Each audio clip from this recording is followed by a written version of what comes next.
Bueno, apenas unos minutos para acabar el programa de hoy, pero tenía Fernando González pendiente de una intervención. Sí, dúas cuestións moi sinxelas. Primeira, veñe a memoria unha frase de Jean-Claude Juncker, el primer ministro de Luxemburgo. Dixo outro día, a crisis podémola vencer, pero que pasará nas próximas eleccións? Es decir, hai solucións alternativas, modelos que pero hai que deixar de pensar nas próximas eleccións. Claro, o político, se o se quere ser consecuente, pues ten que pensar en solventar la crisis e deixar de mirar para os votos. E a segunda, quen pode regenerar as sociedades no seu conxunto? Únicamente a sociedade civil. Por eso eu estou moi... A sociedade civil incluído o poder.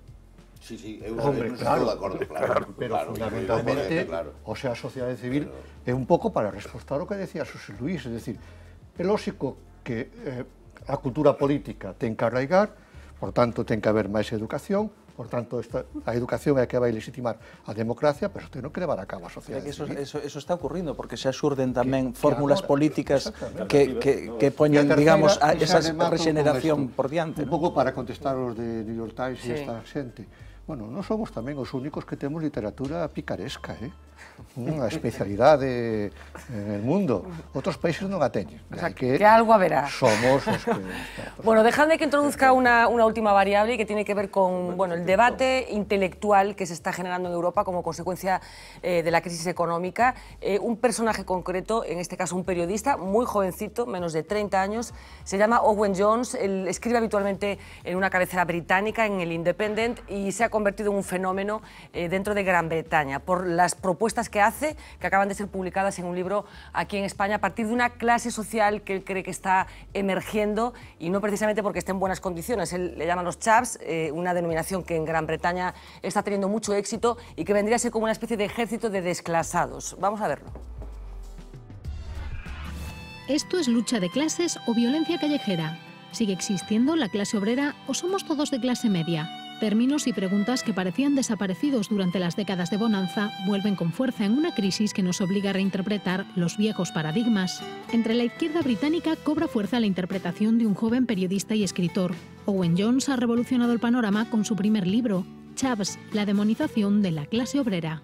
Chavs es el acrónimo de origen desconocido con el que Inglaterra estigmatiza un estereotipo social: jóvenes vestidos con ropa deportiva de marcas falsas, sin trabajo o con bajísimos salarios y que viven a la teta del estado de bienestar. Casi como nuestros chonis, incluso una de las posibles caras de nuestros ninis. Personajes que bien podrían merecer un... Esos estereotipos, alimentados por políticos y medios de comunicación, justificarían la desaparición de las políticas de protección social. Al fin y al cabo, no las merecen. La desigualdad es culpa del individuo, por vago, por tonto, por inadaptado. Pero Owens desmantela el mito. La realidad es que no todos somos de clase media. La desigualdad existe y crece, y la clase obrera sigue ahí. If I talk about the working class, many people would argue, well, you know, that is a bygone era. The industries that supported it has disappeared, so what's left? And it's true, in 1979, over 7 million people worked in manufacturing. Today it's just about 2.5 million, it's still going down. So I'd argue what's happened is you've had this shift from an industrial working class to a service sector working class.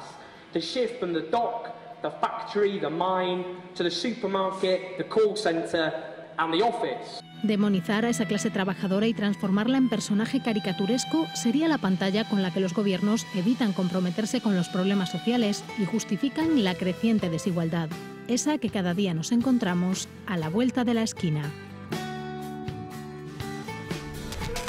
Bueno, queremos dejar constancia de este debate. Como decíamos, tiene un nombre muy concreto, el de Owen Jones, un jovencísimo, 28 años creo que tiene, periodista británico, que teoriza sobre algo muy interesante, que es que efectivamente se salió de la fábrica, pero ahora están en los call centers y esa gente sigue existiendo, ¿no, Lourenço? Claro que sigue existindo.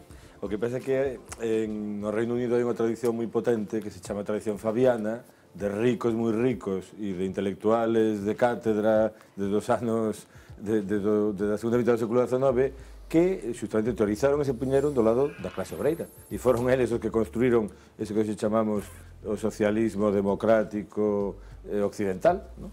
Bueno, por Inglaterra pasou Thatcher tamén, non? Tamén, claro, pero justamente pasou desde outro punto de vista que tamén existe, pero sempre no seo da democracia. Eu nesto sempre recordo o mesmo, sempre recordo a Churchill, que era un conservador, ademais, en que se cambiou de partido, pero que chegado o momento foi o que tuvo que decir, mire, isto que está pasando en Alemania e isto que está pasando en Italia, eso non nos convén. Non somos conservadores, pero liberais e demócratas. E pasou o que pasou, despois do Pacto de Múnich no 38. E isto responde a unha tradición que eu creo que aquí non temos, simplemente. Perdón, tuvémola, pero estirpámola. Toda a tradición da institución libre de enseñanza é a tradición fabiana. Toda a institución dos que antes estuveron citando por aquí é esa mesma tradición. O que pasa é que hoxe carecemos dela. E eu creo que está ben recordar que tamén a temos. Pero é difícil que aquí se produza unha reflexión tan intelixente e tan oportuna. Porque se alguén fala de clase obreira, lle dirán, pero iso que é? Na campaña electoral de Obama, onde non houve debate sobre a clase obreira, porque non teñen esa tradición, sin embargo, a mí me chamou moita atención na reelección que os letreiros decían middle class first. Eles se consideran todos de clase media, pero é que se queda detrás. Seguimos hablando de clases a estas alturas de la historia. Claro. Conexión con el plato de informativos para repasar 5 titulares que también tienen que ver con la jornada de hoy, pero que están un poco fuera de la corriente principal y que nos va a contar Yamila Méndez. Buenas noches. Comenzamos este repaso final a las noticias del día con una que ha llamado nuestra atención y seguro que la de muchos jóvenes. Hablamos de las becas Séneca. Estas ayudas son las que permiten a los universitarios estudiar en otra comunidad autónoma. Están dotadas con 500 euros al mes por alumno. El Ministerio de Educación se estaría planteando suspender la convocatoria del año que viene para destinar estos 6,5 millones a becas generales. La cosa va hoy de plenos intensos. Hace unos minutos vimos lo que pasó en Vigo, pero Vilagarcía no se quedó corto. El BNG abandonó la sesión después de que un concejal conservador dijese lo siguiente: hablo castellano porque quiero y hablaré gallego cuando me salga de los puntos suspensivos. Ya saben ustedes cómo termina la frase. Los nacionalistas tacharon estas palabras de desprecio intolerable. Y atención ahora a estos 3 productos que van a ver en la pantalla. Son artículos retirados del mercado por orden de la Agencia Española de Medicamentos, en todos los casos por distintos tipos de contaminación. Se trata de unas lentillas de uso diario, un antiinflamatorio para niños y un anticoagulante. En el caso de las lentes de contacto, el problema es un sellado incompleto del envase. La retirada de lotes de jarabe se debe simplemente a motivos de precaución. En el sintrón se ha detectado la presencia de un objeto extraño en un comprimido. Todas las unidades defectuosas han sido retiradas. En las farmacias españolas se retiran estos 3 productos y en China lo que quieren es recuperar otros que habían apartado del mercado, las consolas. El régimen las prohibió en el año 2000 por considerar que perjudicaban el desarrollo mental y físico de los niños. Lo curioso es que los pequeños sí pueden entretenerse con videojuegos, bien sea a través de internet o de teléfono móvil. Y nos despedimos con un romance histórico que hoy cumple 200 años. Orgullo y prejuicio, la historia de amor creada por Jane Austen, está de aniversario, quizás la más famosa de la escritora inglesa. Esta obra nos traslada a la Inglaterra rural y clasista de finales del 18. Cada año se venden en Reino Unido 50.000 copias de esta novela. Tienen ahora una oportunidad para leerla si no lo han hecho, porque se van a lanzar varias promociones y con esta novela nos despedimos.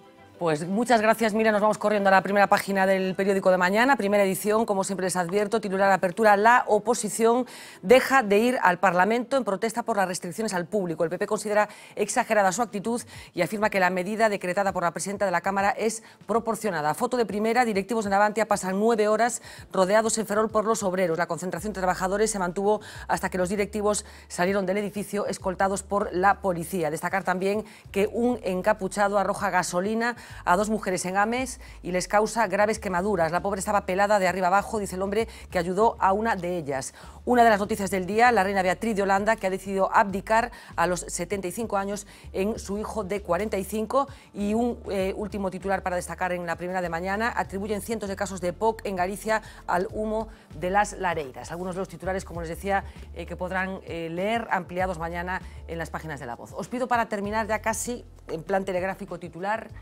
que vai pasar. Si, os 75 aquí xa se cumpriron tamén. Sí. É o único que podo decir respecto disso, non? E 45 tamén. Sí, 45. 45, sí, exactamente igual son, porque 45 fixo agora en xaneiro, o Príncipe, non? Estamos falando do Príncipe e de... Vale, simplemente. Sin decir nada. Sin decir nada. Crípticos. Fernando, futuro. Yo soy moi optimista. Soy optimista porque penso que isto non pode durar máis tempo e penso máis que a sociedade civil está xa moito máis armada en ese sentido de poder dar máis solucións. Domingos, vemos así. Eu tamén son optimista, pero non creo que a solución vai a ser inmediata, non? Eu creo que a Europa, a Unión Europea non lle interesa ter un país desestabilizado dentro e España está agora mismo en proceso de desestabilización, non? Con esa masa de parados que Angela Merkel se encarga de recordar cando vai por aí adiante, non? Fora de Europa e tal, pero que en gran parte son responsabilidades de políticas das que ela tamén se encarga de aplicar, non? Xosé Luis, futuro? A ver, primeiro, a propósito do que di Fernando, de si isto pode durar, eu vou dicir como ao crego de Mondoñedo, pode durar. Vamos a ver, eu vou poñer un matiz que probablemente habrá que desenvolver un día con máis, tal que vou anunciar moi brevemente. Creo que un dos grandes problemas que temos neste momento para comportarnos dentro da crisis é que os ciudadanos chegáramos a querer que xa non volvía a haber crisis que nos afectaran aos ciudadanos na nosa economía privada. De feito, desde que temos democracia, nos últimos 35 ou 30 e tantos anos, houve varias crisis, pero todas elas con un denominador común. A ciudadanía prácticamente non as notou nin nos seus salarios, nin no seu poder adquisitivo, nin en nada de nada. Esta é a primeira vez que unha crisis se traslada ao conxunto da sociedade. E hai que aprender que non hai fórmulas máxicas contra ese tipo de crisis. E, por tanto, tamén aí hai que informar a ciudadanía do que é e hai que comprometela tamén na salida. Lourenzo, titular. Pois eu creo que hai crise para rato. Bueno, para rato non, que está ben empregado. Hai crise para moito tempo. E eu creo que non se vislumbran aínda solucións, pero que justamente o que acabamos de escutar do Reino Unido, deste xornalista, demostra que sí que hai posibilidades. Non se albiscan, pero existen, están aí. Hai xente que se está formulando e explicando e dicindo, e, por lo tanto, só hai que recollelas. Pero, claro, non se recollen pechando o Parlamento. Eso sí que non, non? Bueno, el Parlamento, sí, titular. Bueno, é que hai diríamos, dúas economías do Estado español. Hai a economía dos parados, o sea, os 26% de paro, e depois o resto da economía está funcionando exactamente igual que antes, incluso unha economía que está exportadora, incluso as constructoras que se enriqueceron aquí mediante esa economía ficticia están traballando no exterior.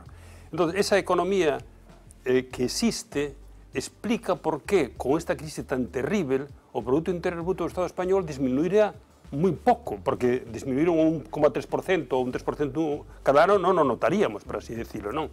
Entón, o paro, podemos superar esta crise, incluso demostrando que esta crise ten aspectos en Europa e nos Estados Unidos de inducida, todo o mundo nos dice que ao final deste ano, ou ao principio do seguinte, vai haber xa crecimento. Sí, pero non, eso non é un cálculo matemático. Claro. Quere dicir que hai algo tamén de crise inducida ou de que se pode superar unha decisión política. Pero emprego parece que pero non. O 26% de paro non se resolve máis que antes de que pase unha década e con moitas dificultades.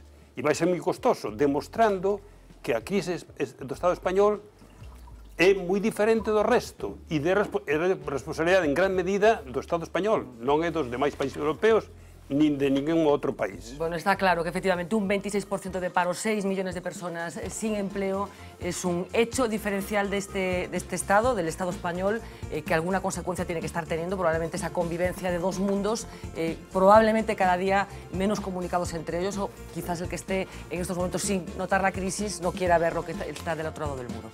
Mañana seguro que hablaremos de lo que va a pasar en el Parlamento, porque mañana hay pleno de presupuestos y esta decisión que ha tomado la oposición de no participar en las sesiones seguro que tendrá consecuencias que traeremos aquí a la mesa de debate, así que sean felices.